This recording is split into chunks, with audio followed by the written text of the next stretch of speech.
성경 합독하겠습니다. 같이 읽겠습니다. 히브리서 10장 19절로 25절 온유로운 목소리와 함께 읽겠습니다. 띄워주세요. 시작. 그러므로 형제들아, 우리가 예수의 피를 힘입어 성소에 들어갈 담력을 얻었나니 길은 우리를 위하여 휘장 가운데로 열어놓으신 새로운 살 길이요 휘장은 곧 그의 육체니라. 또 하나님의 집 다스리는 큰 제사장이 계심에 우리가 마음의 뿌림을 받아 악한 양심으로부터 벗어나고 몸은 맑은 물로 씻음을 받았으니 참 마음과 온전한 마음으로 하나님께 나아가자.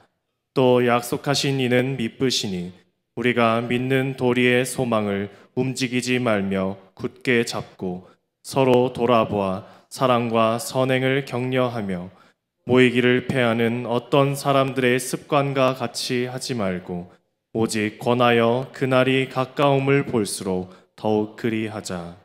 아멘. 아멘. 이 땅에서 매일을 살고 있는 우리 그리스도인 믿음의 사람들의 가장 큰 특권이 무엇일까요? 이 땅에서 하늘을 꿈꾸며 살고 있는 하나님의 백성들이 이 세상에서 누릴 수 있는 가장 큰 특권은 또 무엇일까요? 인생의 깊은 밤중에도 노래할 수 있다는 것 아니겠습니까? 실제 인생의 깊은 밤중에 노래 불렀던 사람들이 성경에 많이 기록되어 있습니다. 욥기 35장에 보면 욥은 이렇게 노래하고 있습니다. 나를 지으신 하나님은 어디 계시냐 하며 밤에 노래를 주시는 자가 어디 계시냐고 말하는 자가 없구나. 욥 그의 하나님은 인생의 깊은 밤중에 노래를 주시는 분이었습니다. 다윗은 이렇게 노래했습니다. 시편 42편에 보면요, 낮에는 여호와께서 그의 인자심을 베푸시고 밤에는 그의 찬송이 내게 있어 생명의 하나님께 기도하리로다. 사울 왕에게 쫓기고 그래서 피말리는 매일을 살면서도 다윗 안에 찬송의 노래가 그치지 않았던 이유는 어두운 밤에도 다윗 안에 노래를 부어주시는 하나님의 은혜가 있었기 때문이죠. 바울과 실라가 복음을 전하다가 옥에 갇힙니다. 매를 얼마나 맞았는지 온몸이 피투성이 되었습니다. 그들이 가장 먼저 했던 일, 하나님을 찬송하고 예배하는 일이었습니다. 그런 상황에서도 그들의 귀에는 하늘의 음악이 들려왔던 거지요. 한 번은 이 바울이 죄수의 신분으로 로마로 압송될 때였습니다.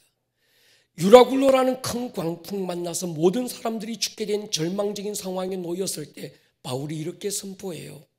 사도행전 27장에 보면요, 내가 너희를 권하노니 이제는 안심하라. 너희 중 아무도 생명에는 아무런 손상이 없겠고 오직 배뿐이리라. 내가 속한 바 곧 내가 섬기는 하나님의 사자가 어젯밤에 내 곁에 서서 말하되 바울아 두려워하지 말라. 내가 가이사 앞에 서야 하겠고 또 하나님께서 너와 함께하는 자들을 다 내게 주셨다 하였으니 그러므로 여러분이 안심하라. 나는 내게 말씀하신 그대로 되리라고 하나님을 믿노라. 그의 귀에 하늘의 음악이 들려오는 사람은 어떤 상황에서도 두려워하지 않습니다. 그의 영혼 깊은 곳에 하늘의 음악을 가지고 있는 사람, 어떤 상황에서도 담대할 수 있는 거죠.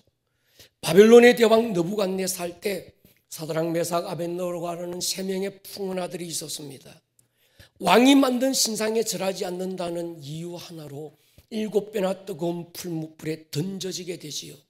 그때 그들은 이렇게 노래했습니다. 다니엘서 3장에 보면요, 사드락 메삭 아벳느고가 왕에게 대답하여 이르되 느부갓네살이여, 우리가 이 일에 대하여 왕에게 대답할 필요가 없나이다. 왕이여, 우리가 섬기는 하나님이 계신다면 우리가 맹렬히 타는 풀무불 가운데서 능히 건져내시겠고 왕의 손에서도 건져내시리이다. 그렇게 하지 아니하실지라도 왕이여, 우리가 왕의 신들을 섬기지도 아니하고 왕이 세우신 금신상에게 절하지도 아니할 줄을 아옵소서. 이들 세 명의 젊은이들은 인생의 깊은 한밤중에도 소망을 찾았습니다. 그들의 영혼 깊은 곳에서는 세상이 줄 수 없는, 세상이 알 수 없는 하늘의 음악이 넘쳐 흐르고 있었던 거지요. 히브리서 기자는 인생의 밤을 만난 우리에게 이렇게 고면합니다. 베드로전서죠. 베드로 기자는 이렇게 얘기합니다. 너희 마음에 그리스도를 주로 삼아 거룩하게 하고 너희 속에 있는 소망에 관한 이유를 묻는 자에게는 대답할 것을 항상 준비해라. 시리와 절망과 혼돈의 매일을 살면서도 노래해야 될 이유를 가지고 있는 사람, 그 사람을 가리켜서 믿음의 사람이라 이름합니다. 인생의 밤을 면제받은 사람이 누가 있을까요? 인생의 맑은 날만 보장받은 사람 또 누가 있을까요? 맑은 대낮이 있는가 하면 어두운 밤이 오는 것처럼 모든 인생에게는 누구도 피할 수 없는 깊은 밤이 찾아옵니다. 예수를 주로 모신 신앙인은 밤을 면제받은 사람들이 아니라 그런 깊은 한밤중에도 노래하는 사람들이죠. 태어난 날만 해피 버스데이 투 유 노래하는 게 아니지요. 죽음의 순간에도 하늘 가는 밝은 길이 내 앞에 있으니 슬픈 일을 많이 보고 늘 고생하여도 하늘 영광 밝음이 어두운 그늘 해치니 노래할 줄 아는 사람이 그리스도인 아니겠습니까? 여러분, 이런 때도 우리는 노래해야 합니다. 이왕에 부를 노래라면 슬픈 노래 부르지 말아야지요. 절망의 순간에도 인생의 허물을 노래하지 말아야 합니다. 어두울수록 희망의 노래를 부르고 힘들수록 소망을 노래할 수 있기를 주의 이름으로 축원합니다. 여러분, 오늘 받았던 주보 전면에 나온 사진은 일전에 이스라엘을 방문했을 때 하롯 셈에 가서 찍어온 사진입니다. 그곳은 기드온과 300명의 용사들이 13만 5천 명의 미디안을 맞서 싸웠던 장소지요. 하나님께서 기드온이라는 청년 처음 부르실 때 시대적인 상황은 암울하기 짝이 없었습니다. 미디안에게 나라가 망하고 땅과 곡식과 재산을 다 빼앗겼습니다. 그래서 그들은 매일 두려움에 떨며 지내고 있었습니다. 절망적인 상황에서 그들은 하나님께 소망을 두고 7년이라는 세월 동안 부르짖고 기도했습니다.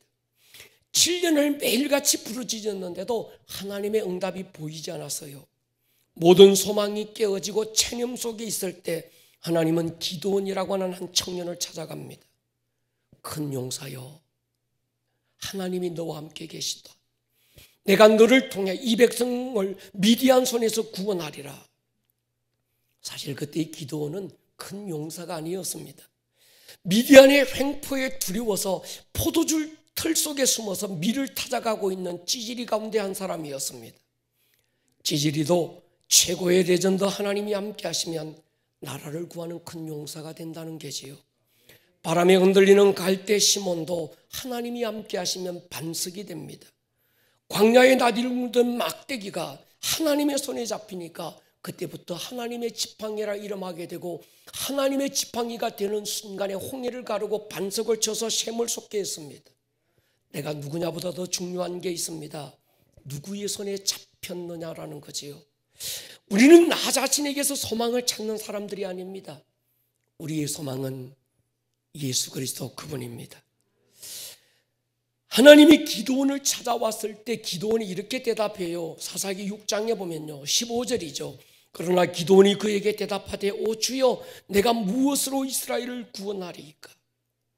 보소서 나의 집은 므낫세 중에 극히 약하고 나는 내 아버지 집에서 가장 작은 자니이다.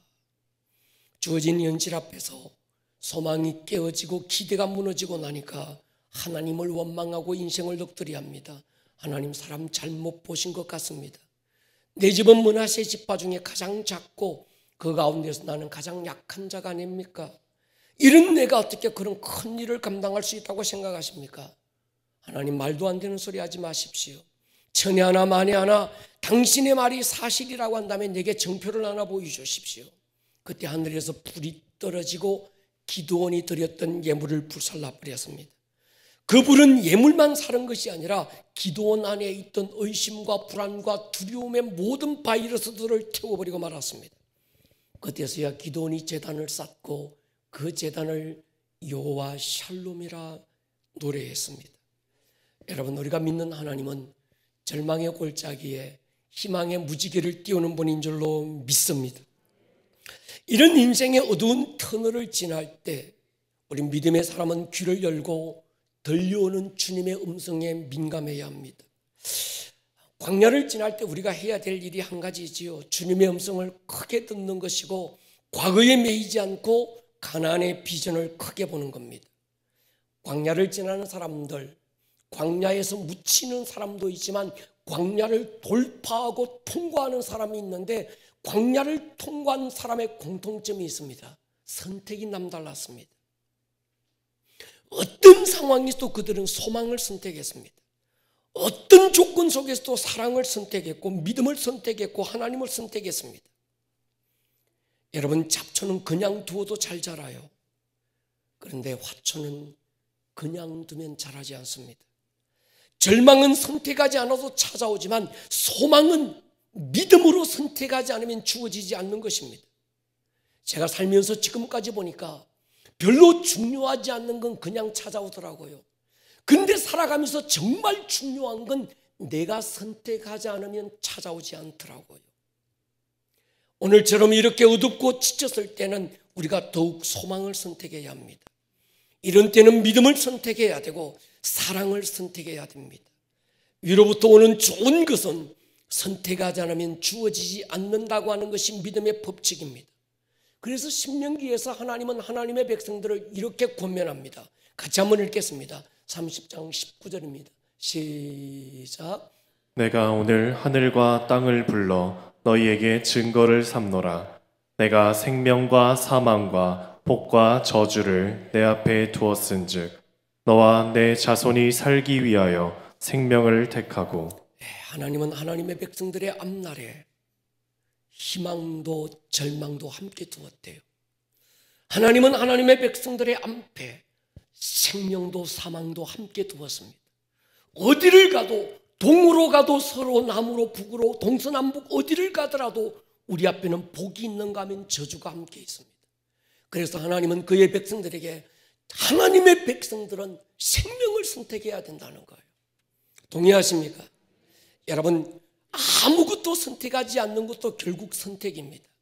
가장 나쁜 선택이 뭘까? 아무것도 선택하지 않는 것입니다. 선택해야 될 때 선택하지 않으면 가장 안 좋은 것이 나를 선택하게 되어 있습니다. 최상의 선택은 적극적으로 하나님을 선택하는 것이고 탁월한 선택은 그 하나님의 손에 붙들려서 소망을 선택하는 것입니다. 절망 중에 그래도 하나님을 선택했던 기드온에게 하나님은 선택 그 넘어 행동을 요구하고 있었습니다. 바알을 위한 제단을 헐어버리고 아세라 목상을 찍어서 그 찍은 목상의 나무로 장작을 삼아 하나님께 번제의 화목으로 드리라 그렇게 말씀합니다. 기드온은 여전히 사람에 대한 두려움 때문에 백주대낮에 그 일을 못하고 아무도 보는 이가 없는 한밤중에 자기 집 뒷마당에 있던 바알의 제단을 헐어버리고 아세라 목상을 찍어서 하나님께 드리는 번제단의 화목으로 사용했습니다. 제가 처음 이 부분을 읽고 의문이 많았습니다. 성경 레위기는 하나님 앞에 드리는 5대 제사에 대한 정확한 어떤 하나님의 법을 우리에게 설명하고 있습니다. 그리고 하나님께 번제로 드리는 모든 것들은 그저 아무 것으로나 드릴 수 없고 흠없고 티없고 깨끗하고 거룩한 것을 사용하라고 말했습니다. 가정한 우상을 번제단의 불쏘시개로 사용한 적이 없었습니다. 깊은 묵상 가운데 주님이 내게 주신 감동이 있습니다. 하나님은 우상을 불로 다 태운 다음에 양을 잡아서 예배하라고 하지 않고 우상을 찍어서 그것으로 하나님을 예배할 수 있는 불쏘시개로 삼으라는 거예요. 제 안에 그런 감동이 있었습니다. 이 목사, 오늘이라는 삶 속에 때로는 절망도 찾아오고 네 앞에 저주도 있고 네 앞에 사망도 있다. 그러나 믿음의 사람은 모든 저주도 절망도 불행도 찍어서 하나님 앞에 예배하는 예배의 불쏘시개로 삼으라는 거예요. 동의하십니까? 여러분, 별로 잘난 것 없었던 야곱이었습니다. 속이고 간사하고 사기꾼 기질 가득했던 야곱인데 하나님은 그런 야곱의 하나님이라 이름 불리기를 좋아했습니다. 성경 곳곳에 보면 나는 아브라함과 이삭과 야곱의 하나님이다, 아브라함의 하나님이다, 이해가 됩니다. 이삭의 하나님이다, 좀 그런 것 같아요. 그런데 아무리 봐도 야곱의 하나님이다. 하나님과 야곱은 별로 안 어울릴 것 같은 인물이었습니다. 그런데도 하나님은 나는 아브라함의 하나님이기도 하지만 이삭의 하나님이기도 하지만 아브라함과 이삭보다 하나님은 야곱의 하나님이라 이스라엘이라는 이름을 그에게 주시면서 그의 하나님이 되는 걸 하나님은 자랑스러워하지 않았습니까? 예수님은 가늠하고 실수가 많았던 다윗의 자손으로 오셨고 3번씩이나 자신을 모른다고 부인하고 등 돌렸던 베드로를 끝내 찾아가셔서 초대교회 탑 영적 리더로 세우시고 그의 실수도 그의 연약함마저도 하나님이 합력해서 선이 되게 하셨습니다. 여러분, 로마서 8장 28절은 이렇게 말씀해요. 우리가 알거니와 하나님을 사랑하는 자 곧 그의 뜻대로 부르심을 입은 자들에게는 모든 것이 합력하여 선을 이룬다. 여기서 합력하다는 말 수네르 게오라고 하는 헬라어인데 여기서 영어 시너지라는 단어가 나왔습니다. 시너지라는 말은 2개 이상의 것들이 결합해서 각각 개개의 힘을 합친 것보다 더 큰 효과를 얻는 것을 말합니다. 저는 우리가 믿는 하나님은 시너지를 내시는 하나님인 줄로 믿습니다. 그러나 내가 잘하는 것, 오늘 긍정적인 것, 좋은 것만이 아니라 때로 내 삶에 찾아오는 위기도 어떤 절망도 이것도 하나님은 우리를 위하여 시너지가 되게 하시는 하나님인 줄로 믿습니다. 제가 개인적으로 히브리서 10장 19절 23절 말씀을 자주 묵상합니다. 이 말씀을 깊이 묵상할수록 깊은 기름 부음이 느껴져요. 그러므로 형제들아 우리가 예수의 피를 힘입어 성소에 들어갈 담력을 얻었다. 우리가 어쩌다가 성소에 들어와 있는 게 아닙니다. 우리가 어쩌다가 예배할 수 있는 게 아닙니다. 우리가 어쩌다가 하나님의 은혜의 보좌 앞에 무릎 꿇은 게 아니지요. 예수 그리스도의 피를 힘입어. 동의하십니까? 오늘 이 자리에 앉아 있는 거지요. 그 길은 우리를 위하여 휘장 가운데로 열어놓으신 새로운 길이고 살 길이라는 거지요. 휘장은 예수님의 육체였습니다. 또 하나님의 집 다스리는 큰 제사장이 계심에 우리가 마음의 뿌림을 받아 악한 양심으로부터 벗어나고 몸은 맑은 물로 씻음을 받았으니 참마음과 온전한 믿음으로 하나님께 나아가자. 예수의 피뿌림으로 악한 양심에서 벗어난 사람, 그의 몸을 맑은 물로 씻음 받은 사람, 그 사람은 참마음과 온전한 믿음으로 하나님께 나아가야 되는데 그 하나님께 나아갈 때 우리의 모습을 이렇게 말합니다. 또 약속하신 이는 믿으시니 우리가 믿는 도리의 소망을 움직이지 마라. 더욱 굳게 잡아라 말씀합니다. 사랑하는 여러분, 이 어려운 때 우리가 해야 될 일이 있는 것 같아요. 어려울수록 하나님을 가까이 하는 것입니다. 예수님께서 십자가 위에 열어두신 휘장 안에 우리가 살 길이 있다는 걸 아는 사람, 휘장 안에 우리의 소망이 있다는 걸 아는 사람, 성소와 지성소를 가르고 있는 휘장을 열어젖히고 그 사람은 하나님의 임재 안으로 뛰어들어가야 합니다. 그것이 뭘까요? 예배인 거지요.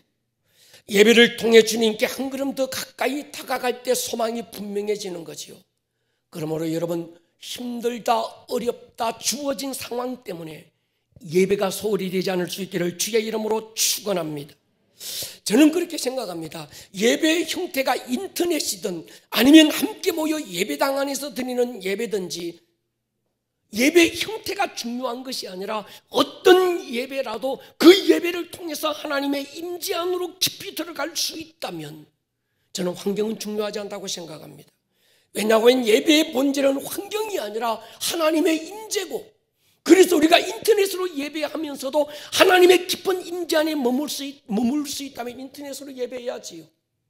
그러나 그것이 아니라 우리가 함께 모여 하나님 앞에 예배하는 이 자리가 훨씬 더 하나님의 임재 가운데 최고의 영적 환경이 된다면 어렵고 힘든 중에도 우리는 모여 예배하기를 게을리하지 말아야 되지 않겠습니까? 예배의 핵심은 장소나 형태가 아니지요. 종교적인 의식으로 나 예배 받소, 예배 구경하는 게 아니지요.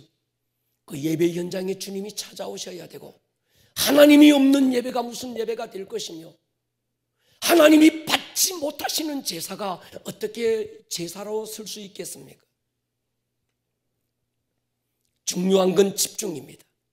가장 큰 힘은 집중의 힘이라고 저는 믿습니다. 무엇보다 시선의 집중력이 중요합니다.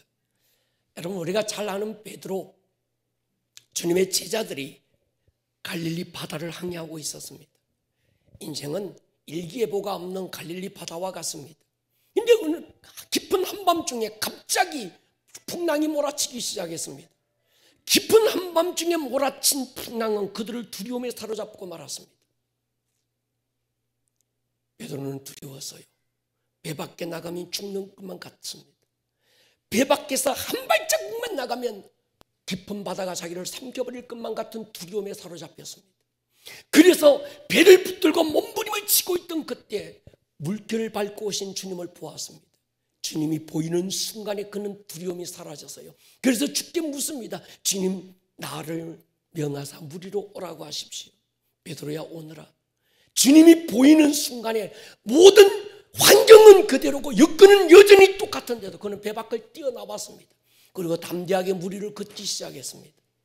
한참을 가다가 풍랑만 보이고 주님이 보이지 않으니까 베드로가 또 바다에 빠지는 안타까운 일이 벌어지고 말았습니다.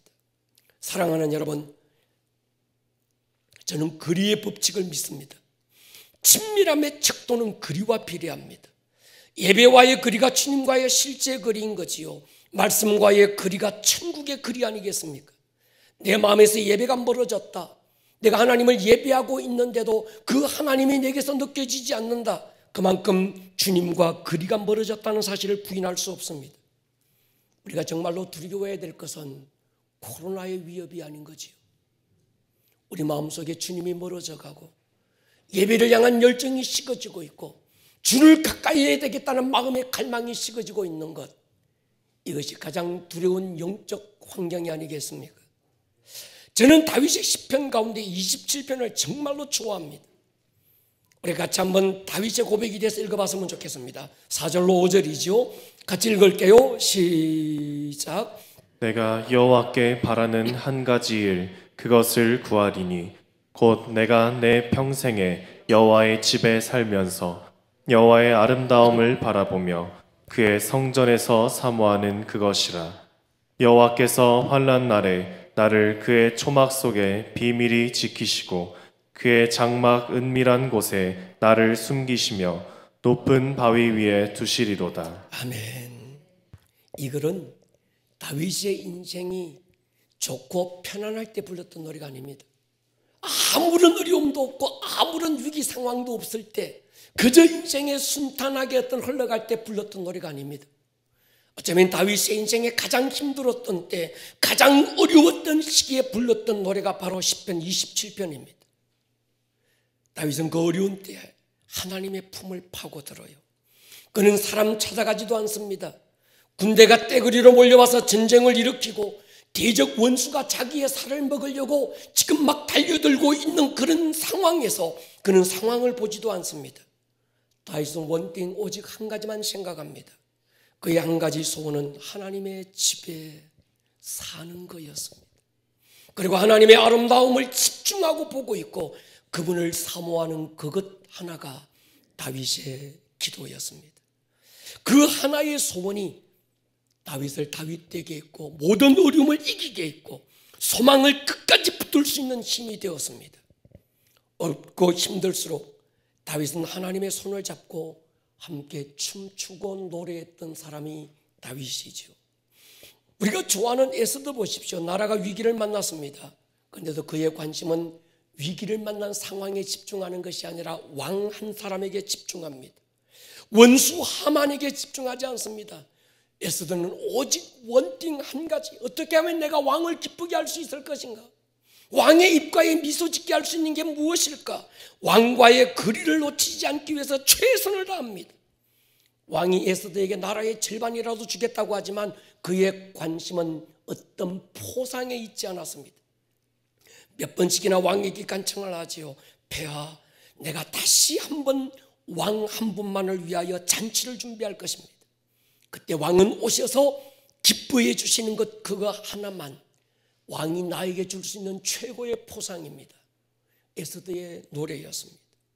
저는 만물이 고통받고 있는 이 어려운 때, 이 어려운 때를 이기고 나갈 힘이 어디 있을까 고민합니다. 왕 대신 하나님을 기쁘시게 하는 예배가 그 해답이라고 믿습니다. 우리가 하나님을 기쁘게 할 수 있는 최고의 잔치는 예배입니다. 그러므로 여러분, 어려울수록 우리는 예배해야 합니다. 동의하십니까? 힘들수록 우리의 신앙의 생명줄, 우리의 소망의 생명줄은 오직 예배입니다. 저는 예배가 해답이라고 믿습니다. 예배가 하나님과의 거리라고 믿습니다. 힘들수록 다윗처럼 에스더처럼 하나님의 품을 파고들 수 있는, 그래서 하나님과 그의 시선을 마주 볼 수 있는 그런 중보의 한 사람이 일어나야 되지 않겠습니까? 여러분, 베드로는 우리에게 그렇게 말해요. 히브리서 기자는 우리에게 이렇게 말합니다. 믿는 도리의 소망을 굳게 잡아라. 굳게 잡지 않으면 누군가가 빼앗는다는 거예요. 굳게 붙잡지 않으면 잃어버릴 수 있다는 거지요. 그래서 생각해 봤습니다. 소망을 굳게 붙드는 방법이 뭘까? 하나님의 약속의 말씀을 입으로 계속 읊조리는 것입니다. 우리들 대부분을 불행하게 만드는 건 일어난 일이나 상황이 아닙니다. 그 일이 나를 불행하게 만드는 게 아니고 그 상황이 나를 고통스럽게 만드는 게 아니라 그 상황, 그 일에 대한 우리의 잘못된 신념이 우리를 불행하게 만듭니다. 어떤 사람은 같은 상실을 경험하고 같은 아픔을 당하고도 그 아픔으로부터 뛰어나오는 사람이 있는가 하면 어떤 사람은 그 상처에 포로가 되고 묻혀버리는 사람도 있습니다. 차이는 한 가지더라고요. 잘못된 신념입니다. 우리가 붙들어야 될 최고의 신념은 하나님의 믿음인 줄 믿습니다. 하나님의 말씀은 하나님의 믿음입니다. 하나님의 말씀은 하나님의 지혜인 거지요. 말씀을 붙든다라는 게 뭘까? 어려울수록 우리의 입술로 주의 말씀을 읊조리는 것입니다. 할렐루야. 제가 이스라엘에 가보니까 유대인들은 어렸을 때부터 말씀을 그냥 눈으로 읽지 않고 소리내서 입으로 읽더라고요. 그 이스라엘에 가면 통곡의 벽이 있는데 통곡의 벽에 가면 많은 전 세계에서 온 수많은 사람들이 통곡의 벽 사이에 자기의 기도 제목을 써서 끼워 넣으면서 그 벽에서 막 기도하는 사람들이 있습니다. 근데 거기서 시선을 돌려서 왼쪽으로 잠깐 보면 큰 동굴이 하나 있는데 그 동굴 안에는 유대인들만 들어갈 수 있습니다. 근데 한 번은 제게도 그런 기회가 주어져서 그 동굴 깊숙한 곳으로 들어가 보니까 거기에는 유대인들이 금은 천을 덮어쓰고 기도의 어떤 그 탈릿을 덮어쓰고 자기 아이들을 데리고 와서 몸을 흔들면서 하루 왼종일 모세의 오경을 소리내서 읽는 것을 제가 보았습니다. 사랑하는 여러분, 우리 믿음의 사람은 하나님의 말씀을 붙들어야 될 줄로 믿습니다. 권면의 말씀을 하나 더 들어보십시다. 이어나가면 24절인데 이렇게 얘기합니다. 서로 돌아보아 사랑과 선행을 격려해라. 여러분, 작은 싸움은 혼자서 싸울 수 있습니다. 작은 성공은 내 힘으로도 이룰 수 있습니다. 그러나 큰 싸움은 혼자서 이길 수 없습니다. 함께 싸워줄 동지가 필요하고 고난의 때 나를 격려하고 일으켜줄 수 있는 또 하나의 친구가 필요한 거지요. 처음 코로나19가 우리나라를 강타했을 때 너무 쉽게 생각했습니다. 그냥 나 한 사람 조심하고 안전하면 된다 생각했습니다. 근데 금요 체가 기도회를 인도하는 가운데 하나님의 음성이 강하게 제게 들렸습니다. 이 목사, 너 십자가를 통과했다며. 너 하나님의 사람이라며. 그렇다고 한다면 이 어려운 때 네가 하나님의 사람이 어떤 사람인지 보여주어야지. 그리스도인들은 어떻게 사는지를 보여주어야지. 하나님의 사랑을 가진 자는 이렇게 산다고 믿지 않는 세상과 다른 어떤 것들을 보여줘야 되는 기회가 지금이지 않니? 그렇습니다. 교회가 해야 될 일이 있습니다. 십자가를 관통한 경험이 있는 오늘날 그리스도인들이 이 어려운 때 우리도 똑같이 숨고 우리도 똑같이 움츠리고 우리도 똑같이 매일 뉴스 바라보면서 세상에서 들려오는 소리 듣고 불안과 두려움에 사로잡혀만 있다고 한다면 믿지 않는 세상과 믿는 사람이 도대체 뭐가 다르겠냐는 거예요. 믿지 않는 세상이 어려운 때 너희 그리스도인들이 믿는 믿음의 돌이 소망을 굳게 잡고 너희들 가슴속에 있는 그 소망의 이유가 뭐냐고 묻는다면 우리가 보여주고 자랑해야 될 무엇이 과연 우리에게 무엇이냐는 것이죠. 성경은 그래서 우리에게 말씀합니다. 서로 돌아봐라. 사랑과 선행으로 격려해라. 그렇습니다. 우리는 이런 때 적극적으로 하나님을 예배해야 되지만 또 하나 적극적으로 이웃을 섬겨야 합니다. 각 목장에서 서로를 돌아보고 믿음이 연약한 자들의 지체가 그들의 믿음이 떨어지지 않기 위해서 격려해 주시기를 축원합니다. 그럴 수 있거든요. 불은 금이 14K가 18K가 뜨거운 불 속에 던져지면 불순물이 빠지고 나중에는 24K 순금만 남습니다. 이 고난의 불같은 고난의 때에는 불순물이 빠지는 거거든요. 진짜와 가짜가 가려지게 됩니다. 가짜 신천지가 드러나게 돼 있고요, 진짜는 또 진짜같이 드러나게 됩니다. 엘리야 시대 때 보십시오. 하나님 나만 남았습니다. 그때 하나님께서는 아니다, 진짜가 남아있다. 너를 위하여 남겨둔 진짜 7,000명이 있다. 그러나 연약한 자들이 있습니다. 그들의 믿음이 떨어지지 않기 위해서 우리가 적극적으로 그들을 세워주고 함께 붙들어주는 시간이 될 수 있기를 주의 이름으로 축원합니다. 25절 보십시오. 이런 권면으로 결론을 내리고 있습니다. 모이기를 피하는 어떤 사람들의 습관과 같이 하지 말고 오직 권하여 권면해서 그날이 가까움을 볼수록 더욱 그리하자. 사랑하는 여러분, 어려울수록 우리는 적극적으로 모여야 됩니다. 그날이 가까움을 볼수록 하나님을 집중해야 될 줄로 믿습니다. 서로 권하고 서로 격려하고 서로를 세워가야 합니다. 그래서 베드로전서 3장 15절 보십시오. 너희 마음에 그리스도를 주로 삼아 거룩하게 하고 너희 속에 있는 소망에 관한 이유를 묻는 자들에게 대답할 것이 있어야 된다는 거예요. 너희 그리스도인들이 이런 절망의 순간에도 노래하는 이유가 뭐냐? 예수를 주로 믿는다고 하는 너희 그리스도인들은 이런 위기 때도 춤을 추는 이유가 도대체 무엇이냐? 세상 사람들이 질문해 올 때 우리는 그들에게 대답할 말이 있어야 되는 거지요. 내가 고난의 때도 노래하는 이유가 바로 이것 때문이다. 내 안에 계신 예수도 그분을 나는 가졌다. 예수를 가진 자, 하늘의 소망을 가진 자, 이 땅의 일들로 두려워하지 않는 걸 보여주어야지요. 제가 얼마 전에 발자국이라는 이야기를 소개한 적이 있는 것 같아요. 어떤 사람이 천국에 가서 자기가 이 땅에서 살아왔던 시간들을 보여주는, 주님과 함께 보는 그런 시간이 있었습니다.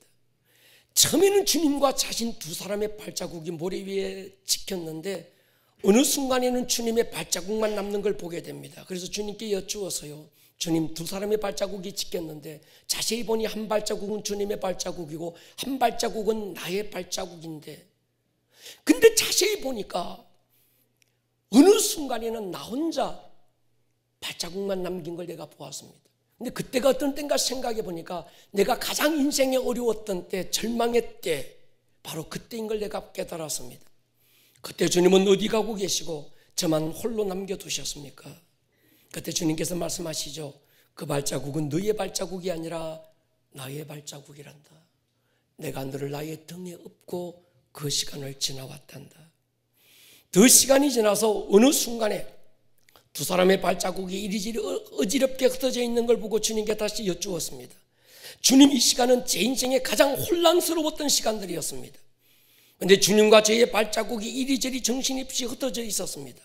도대체 이때 무슨 일이 있었던 건가요? 주님께서 빙그레 웃으시면서 그렇게 말씀했어요.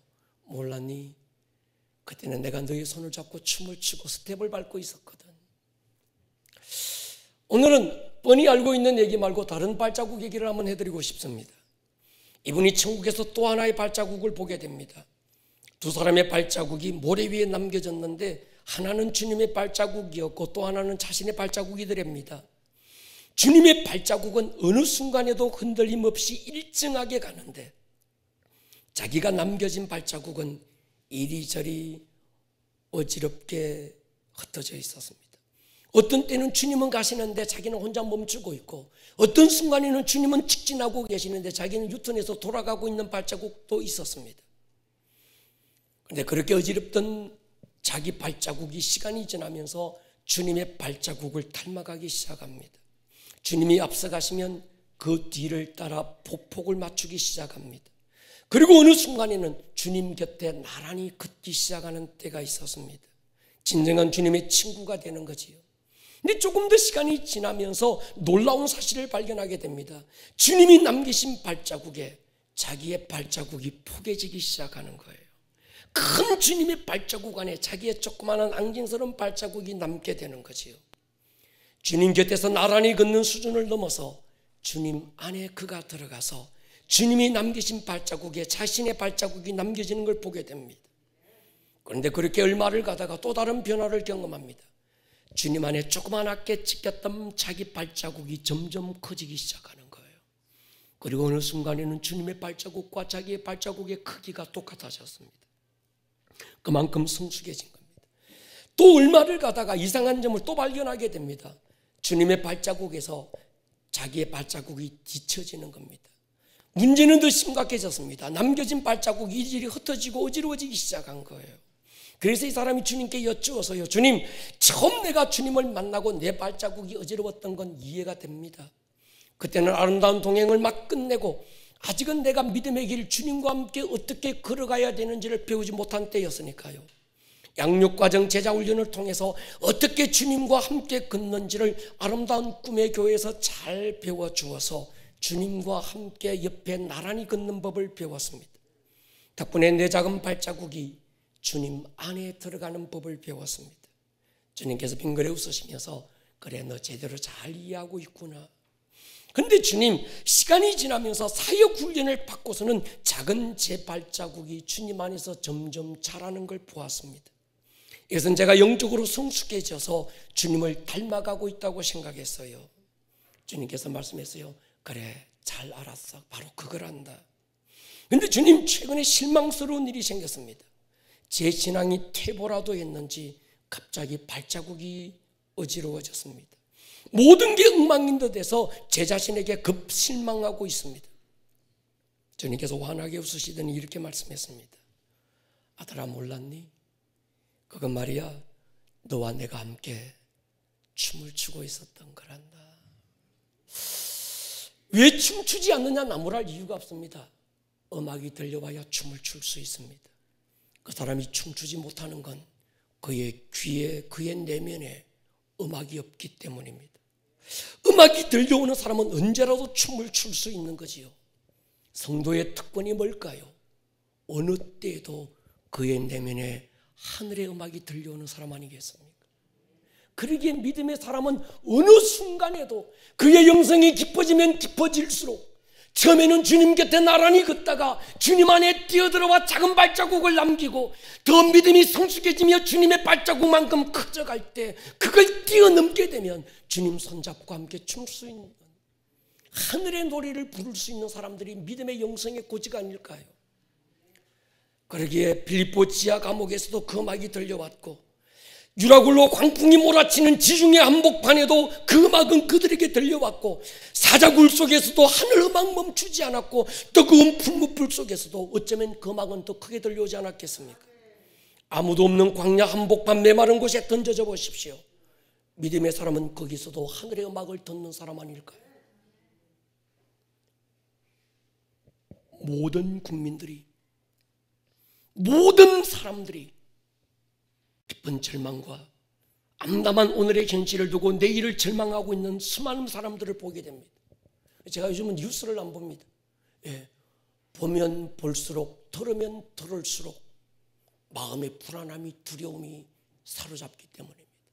이럴 때는 하나님 한 분만의 음성을 듣기 위해서 스스로를 광야로 내몰아서 거기서 하나님 앞에 엎드릴 수 있는, 그래서 그곳에서 들려오는 하늘의 음악을 듣고 세상 앞에서 춤을 추고 노래할 수 있는 그런 믿음의 사람이 필요하지 않겠습니까? 저는 그래야 된다고 믿습니다. 평화로다. 하늘 위에서 내려오네. 그 사랑의 물결이 영원토록 내 영혼을 덮을 수 있는 사람, 그 사람들이 믿음의 사람인 거지요. 오늘 우리 이 시간 예배하고 그냥 끝나고 돌아가면 안 됩니다. 하늘의 음악을 듣고 가셔야 합니다. 우리 내면에 깊이 들려오는 하늘의 평강을 얻고 가셔야 합니다. 그래야 세상을 이길 수 있고요, 그래야 세상이라는 그인 골리앗과 맞짱 떠서 이 어려운 때 내 안에 하나님이 주신 소망에 관한 이유를 묻는 자들에게 우리는 그렇게 소망에 관한 이유를 선포할 수 있게 되어집니다.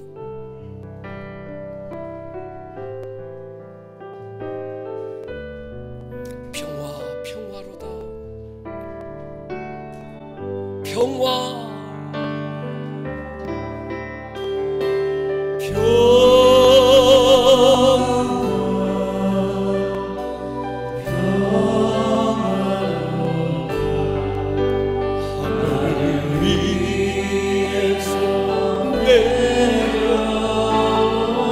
평화를 주십시오. 하늘의 평화를 주십시오. 메마르고 상박한 이 땅 가운데 하늘의 음악을 들려주십시오.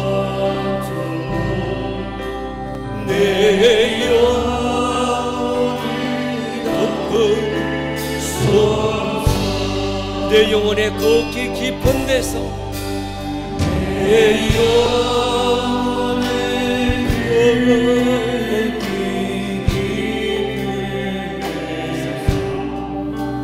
맑은 강이 흘러나네.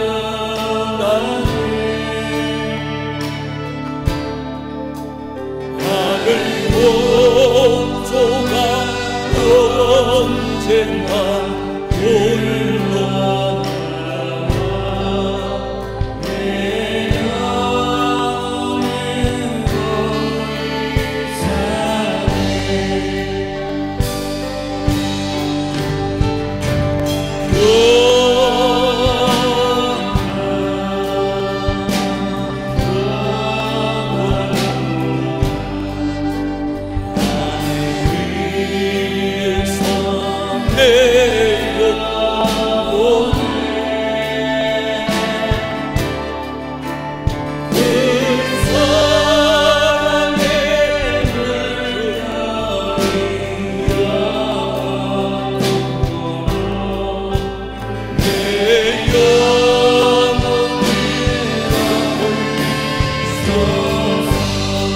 내 영혼의 평화가 넘쳐나는 내 마음에 솟아나 넘쳐난 주의 축복을 받음이라.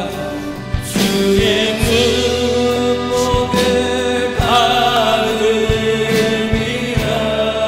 내가 주야로 주님과 함께 있어. 내가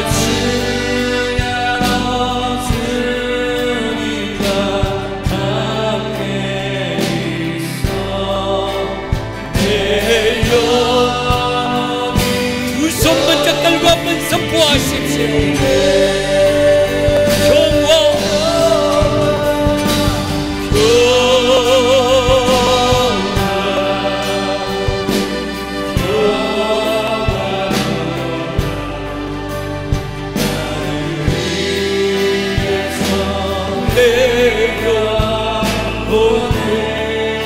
험한 길 가는 동안 이 땅 위에 험한 길 가는 동안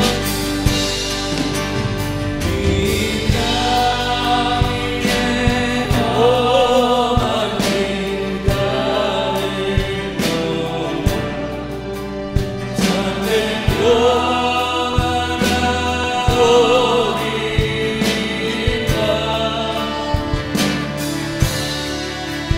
우리 모두 다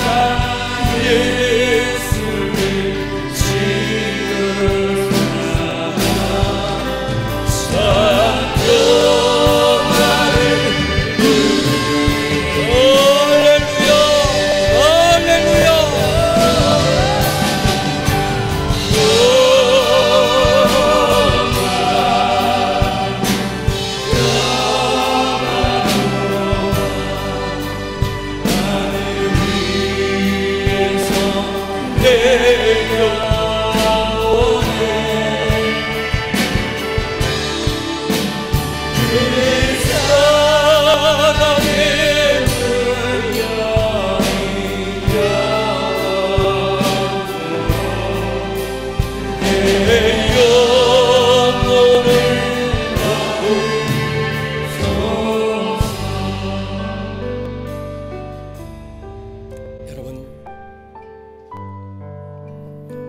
누군가가 노래 불러야 누군가는 그 음악을 듣지 않을까요? 우리 그리스도인들마저도 그들의 영혼 깊은 곳에 하늘의 음악이 없다면 이 세상은 어디 가서 하늘의 음악을 듣고 오늘의 절망과 불안과 위기 가운데 있는 이 땅 이 백성들은 누구를 통해서 소망을 붙들 수 있겠습니까? 살아계신 나의 하나님, 오늘 이 시간 우리 찬송하고 예배하다가 먼저 주여 우리 교회들 안에 주여 남들은 몰라라 우리 아름다운 꿈의 교회 성도들 안에 평화를 주십시오. 하늘의 음악을 들려주십시오. 우리의 입에 이 노래가 쉬지 않게 하여 주십시오. 우리 시간 한번 두 주먹 굵고 넘겨지고 주여 한번 부르고 통성으로 기도합니다. 주여